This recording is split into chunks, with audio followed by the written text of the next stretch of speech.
Well, the VA started almost over 70 years ago. It was designed really as a means to help our World War II veterans to make the dream of home ownership a reality, to come back from the United States, from overseas, and purchase their first home. So it was it was a brilliant idea then, it's gone through some changes over the last 70 years, and unfortunately, there was some difficult times for the VA, which kind of gave it its stigma that it's got now. But when it comes to ascertaining the best types of financing for a veteran, hands down, without question, it's the only way to go for our servicemen and women when it comes time to purchasing their first home.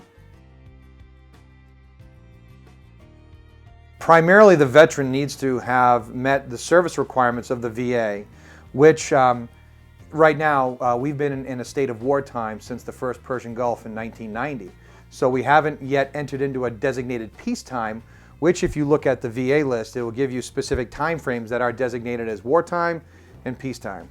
And during a wartime, a veteran only needs to serve 90 consecutive days, and then they're entitled to their VA home loan benefits.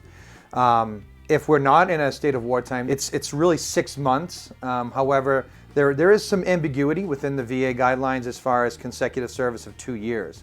But generally, it's a 6 months requirement outside of wartime in a peacetime environment. And it'll be interesting to see how it affects the veterans when we do have a designated peacetime. God only knows when that's going to happen because of the ongoing overseas issues that we're dealing with right now. But 90 days. Right now, as what the veterans need to serve in active duty. Army National Guard, a little different. Army National Guard and reservists need to serve 6 years consecutive service to be eligible for the VA guidelines. We have 417,640 eligible veterans in Massachusetts, 12,700 VA loans. We have, and the Commonwealth has the worst VA utilization ratio in the entire country. Matter of fact, New England ranks in the lower portion of that. New Hampshire, Maine, Vermont, Massachusetts, Connecticut, Rhode Island, we have some of the lowest utilization ratios. So there's a variety of reasons why. There's a percentage of Massachusetts, we'll speak just on the Commonwealth. Some of those veterans may be World War II. They're past perhaps their home ownership time, they don't need to utilize the benefits. We never really broke the numbers down there. But there is a very disproportionate number of veterans that never utilized a benefit. So why? The way that the program is funding through the VA funding fee. Okay, so it's kind of like an FHA mortgage. You have the upfront mortgage insurance premium that's collected at closing, but it's financed in the loan. That's for FHA. That's insurance. The VA is a guarantee the government has provided to the lender. And that VA funding fee for your first time use is 2.15%.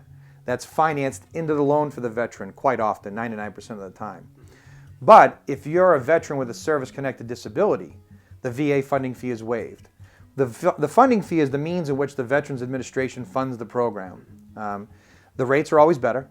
The out-of-pocket cost, most of my VA clients, when I work with an educated realtor that understands the program and how that we can structure the loan to assist our veterans, most of my VA loans close 100% financing, and the only out-of-pocket cost for the veteran is $500 for the home inspection fee.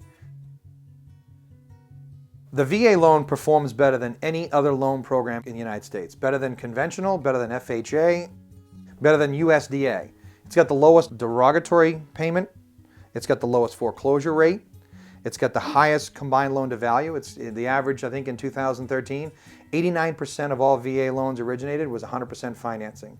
Average credit score was only 720, which is about 40 points less than conventional. Average assets on hand were only $7,000. And the average loan size was approximately, I think, $272,000. And it made up nearly 16% of all new construction purchases. So that's a big number for such a small program. In the VA record-breaking year in 2013, they originated 647,000 VA loans, or thereabouts. So you hear a lot of this why? This bad information, it's not working, it's not a good program, but the veteran comes back and applies for a VA loan in the same way that he would apply for a conventional loan. And there's just a couple different caveats that they have to follow. And it's those things that mortgage professionals, real estate professionals, title companies, and realtors don't understand.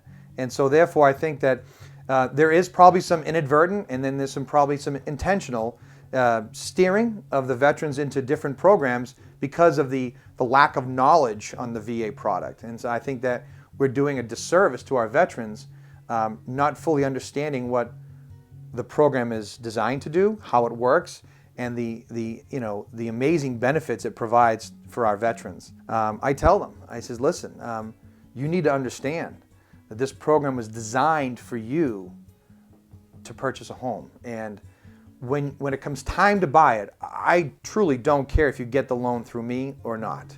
It's not my goal. I'm not here to solicit business. I'm not here to make, making money is part of what we do, and it's great.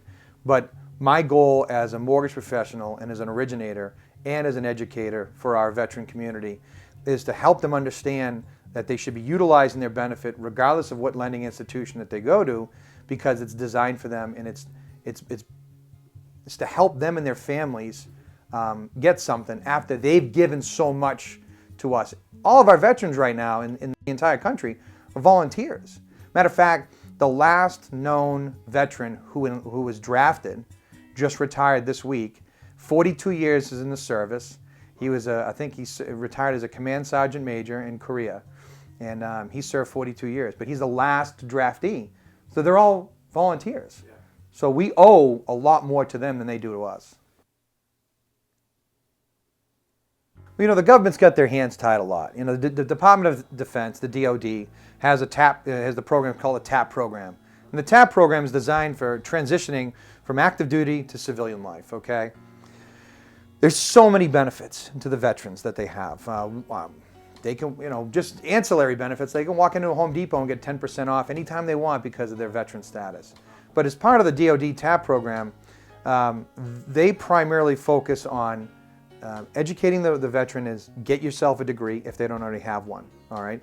That's why they have the post 9/11 GI fund to help them, encourage them to go back to school and get a career, get educated. The other part is they really want to work with the veteran in getting a job, okay? So unfortunately, some of our veterans don't come back with specific specializations. Infantry, for example, they don't generally have a specialization when they're in the military. They've been carrying a machine gun or an M4 or a SAW or whatever it is. They need to get job skills. So that's where they focus on. They skip over, it's not intentional, but there's so much.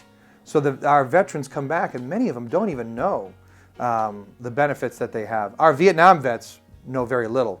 Our Persian Gulf, my experience, again, Persian Gulf have some experience, no knowledge about what's available to them. The post 9/11 veterans, the servicemen and women that came in after 9/11, a little bit more than most because they're millenniums. They're Generation X's. They're very tech savvy. They jump onto Google or whatever it is, and they know better. But still, some of them don't know that some of the benefits that are there for them. So it's not the government's fault. I think we as a society, I think we as an industry, a mortgage industry, and a real estate industry, we owe it to them to be doing more outreach and more advocacy work for our veterans so they understand, hey, listen, this is what's available, this is how you get it, this is how you go about getting it. And but it's not the government's fault, it's just a matter of too much and too little time. There's quite a few non-depository lenders here in New England. I, for one, can walk into my corporate office here in Danvers, Massachusetts, and sit right down with a VA underwriter and say, hey, Mr. VA underwriter, is this okay? That's not a problem. We can do that. Go ahead.